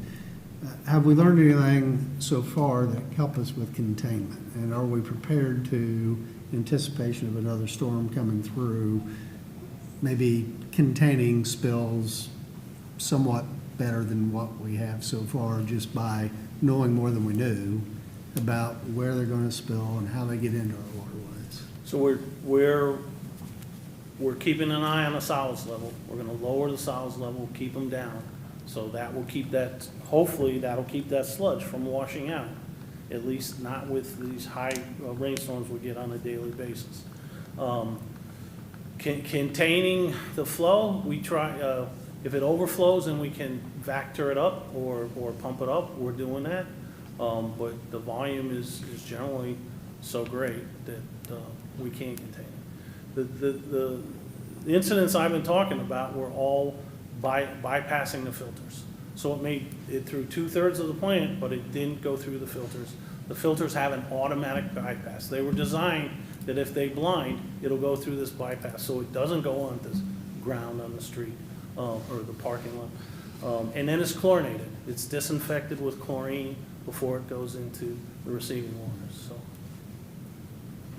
And I guess the last thing is, I mean, ultimately, it's the consolidation of the 3 plants. That's the long-term solution to resolving, or at least mitigating, a lot of these challenges. That's correct. Yes. And so we're moving towards that. So Same pace, or are we picking up our pace on the consolidation? And I know it's very expensive and we have to budget for that and all, but I just want to make sure we're showing the sense of urgency about getting into that consolidation, if that's what helps protect our water quality the most. you know, this was part of our recent rate study, so we funded for it, we planned for it. Even at the time of the plan, it's an optimistic 10-year implementation, so it's not right around the corner. And it's probably not so much of a sense of urgency, more of a ability to execute the capital projects to get there. That's the challenge, and the resources available to do that. And it's not that we're lacking resources, it's the lack of just even the market being able to support, you know, $1 billion worth of projects for it. I mean, we're certainly moving forward as fast as we can move. And I think in the plan that you shared with the council, though, Marshall Street was the first phase to be phased out, right? I believe so. No, it was East was first. East. East first? Yeah, east is the lowest flow, the simplest. Right. But, I mean, we're not putting all our eggs in consolidation. I mean, at the direction of Assistant City Manager, I'm getting our guys together, Ryan Alexander, and we're gonna say, what could we do at Marshall Street to improve it between now and consolidation? So that might be a different kind of filters, adding some tankage, not inexpensive projects, but projects that will help make it more reliable until we get to consolidation. Okay. Needs to be reliable for the next 10 years at least. Okay. Good. Well, we do all we can, and I think this council agrees with that, and we appreciate you investigating it like you have and getting on top of it. It's very important to our citizens, and we hear that everywhere we go. So thank you for putting time in to mitigate what you have and to help us learn so we can hopefully, you know, survive future storms better, because as you pointed out, there's 3 yellow X's out somewhere out in the ocean today. But I mean, we've got enough time left in the season. We're probably going to have at least 1 or 2 come our way. So appreciate that. Thank you. Okay. Anything else? No, sir. Okay. With that, we'll move to item 15, City Attorney verbal reports. Nothing at this time, Mayor. Item 16.1, parking trailers and driveways, Councilmember Cotton.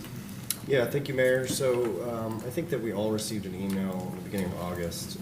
It was a resident reaching out to us in regards to the city ordinance with trailer parking. Currently, we're at a 20-foot trailer with a 25-foot boat trailer at somebody's house. And that resident was requesting maybe us having the discussion of going to potentially increasing that from 20 feet to 25 feet for the enclosed trailer. They referenced blue-collar industry, those people that have, you know, lawn businesses that have longer trailers now, food trucks, those types of things that are operating out of a trailer. So just wanted to bring that forward, have a discussion, see where our thoughts are, and maybe increasing or what staff might have to say to giving that 5-foot variance to increase that, or where our heads are at.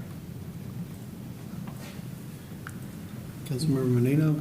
Do we currently treat boat and trailers the same as we would an RV, a small RV or a tow trailer? Do we treat those the same? And I knocked on this gentleman's door. I know exactly what you're speaking of during the campaign and had the discussion. He's raised this concern for a little while now. Good afternoon, Gina Clayton, Planning and Development. We have several different regulations for parking of vehicles that are located between the front of the house and the street, as well as the street right-of-way. And then we have additional allowances for vehicles, certain vehicles to be parked in the side or in the rear yard. So you cannot park a boat that is in excess of 20 feet in the front yard, so it must be smaller.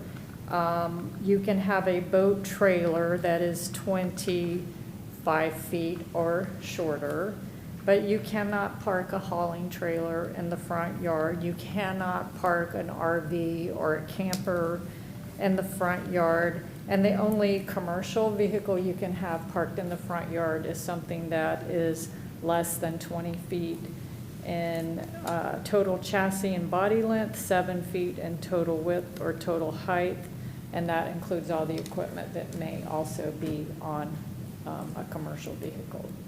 What was that length again? I'm sorry. 20 feet cannot be in excess of 20 feet, 7 feet in width, or 7 feet in height, so it has to meet all of those. Other than that, you can park, larger boats can be in the side or the rear yard, long as they're, you know, behind the front of the house. You can have boat trailers that are longer than 25 feet in the side or the rear yard. You can have your hauling trailer in the side or the rear yard.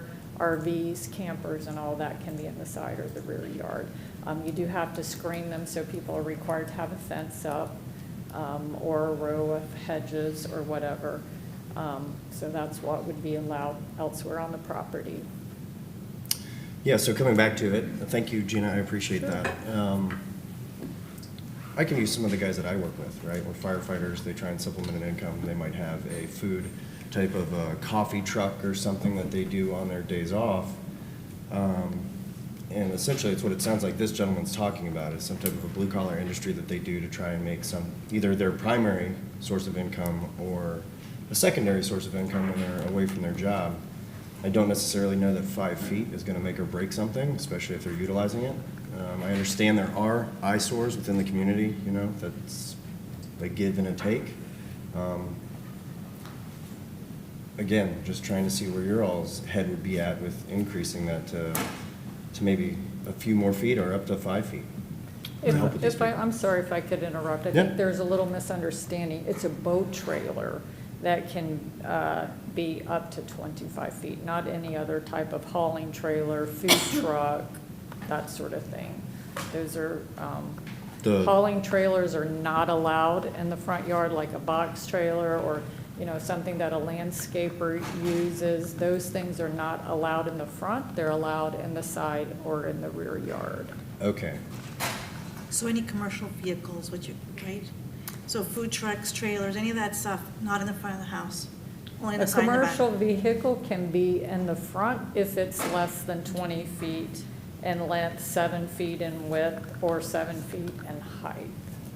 And referencing the email, I do see where the request is for allowing it into the driveway now. So Yeah, I did think miss the that request portion. is to allow all kinds of hauling trailers in the front. Well, I would not allow all kinds, that would be ridiculous, but I think that one, up to 25 feet, if it's somebody's income or helps them offset that, is reasonable. Let me, I'll call him Councilmember Medina, but let me say this.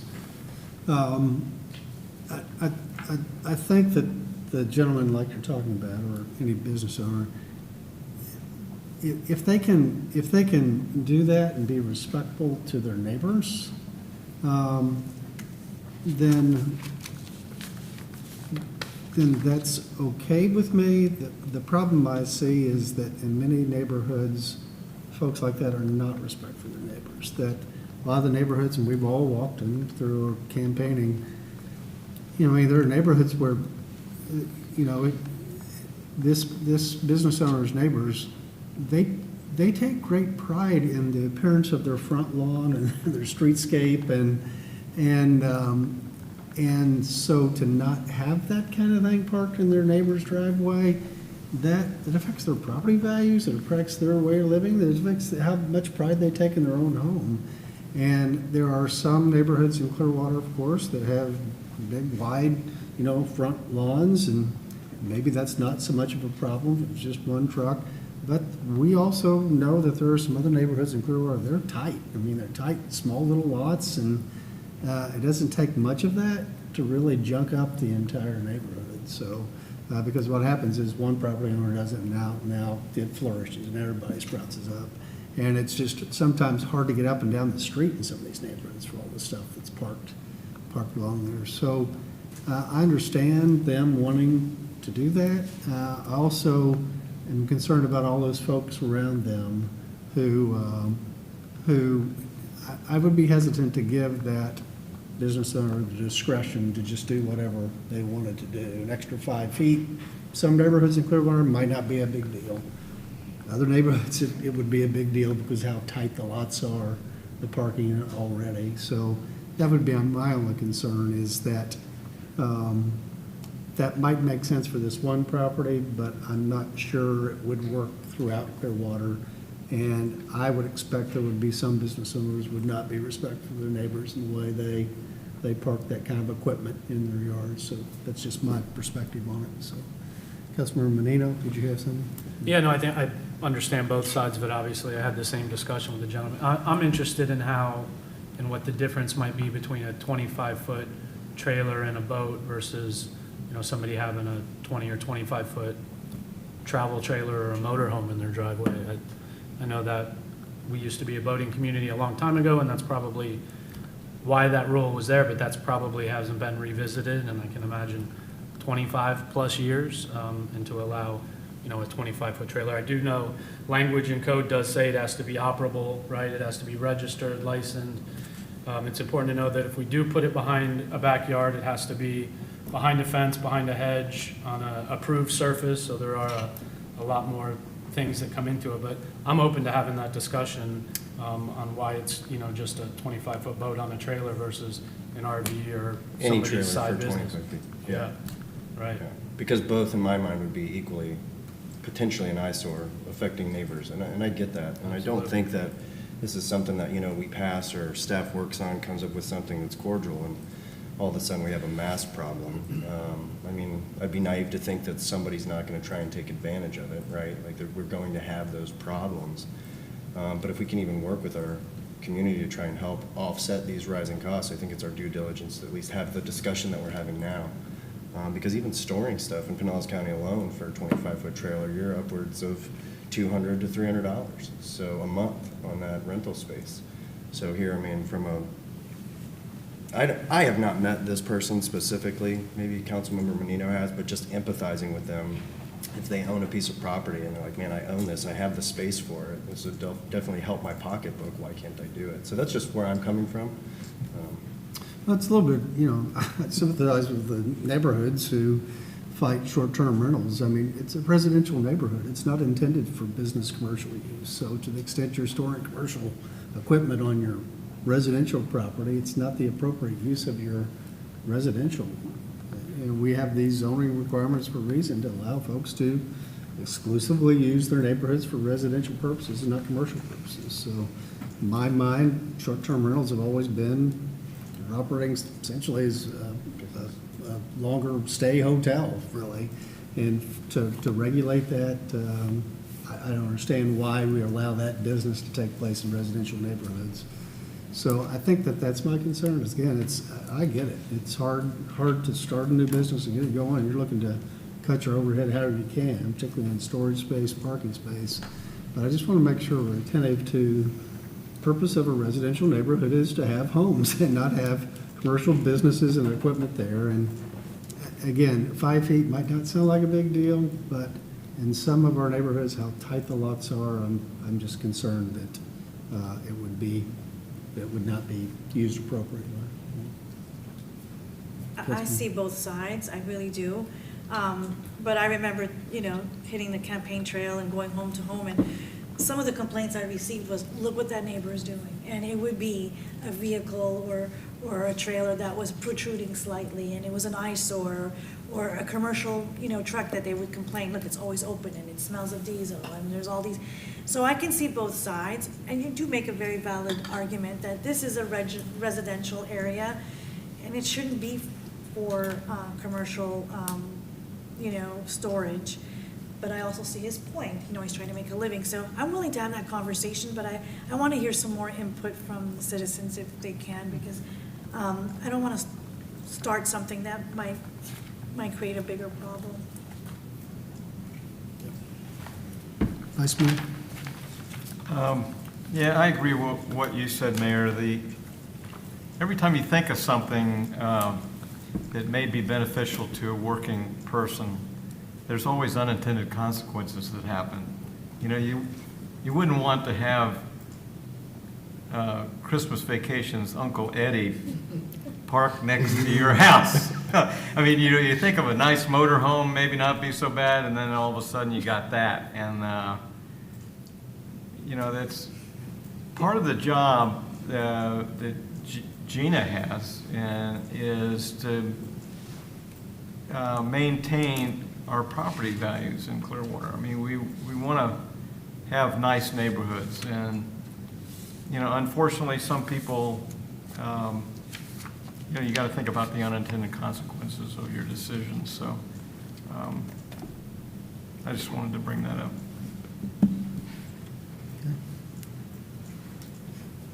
So I appreciate everybody's input, and I might get reprimanded for this in a second, but this jogs my memory to something else with the boats on the side of the houses. I do remember very specifically walking neighborhoods. This gentleman had a nice awning over his boat on the side of his house. Beautiful. I would have never taken second guess to it, but he pointed out, he literally came 2 blocks down the neighborhood on his bicycle to bring me back to see what he was talking about, and did that very thing. Like, this is mine. You didn't even notice it. Invested good amount of money in his awning, and then pointed to other neighbors that had their boat and it looked like trash, right? So I empathize with the examples given, but maybe we can look at that too, and that's where I might get reprimanded for bringing something else into this, because that awning was beautiful looking, and apparently he was getting notices that it needs to be removed. So I don't know, another time, but jogging the brain up here with all the other input. So thank you all for at least having the discussion. You know, I wanted to bring it up and see where everybody was at and try and see what we can't do, but I understand both sides too. I really do. Yeah. Thank you. So is there any direction to the staff here, or we you just want to bring it up for us to talk generally about it? The sentiment does not seem like much will change, not to put anybody under the bus. So, I mean, I don't want to waste staff's time in looking at something that might not even be worth it, so. Okay. All right. Okay. All right, we'll move on to new business. Item 17, is there any new business?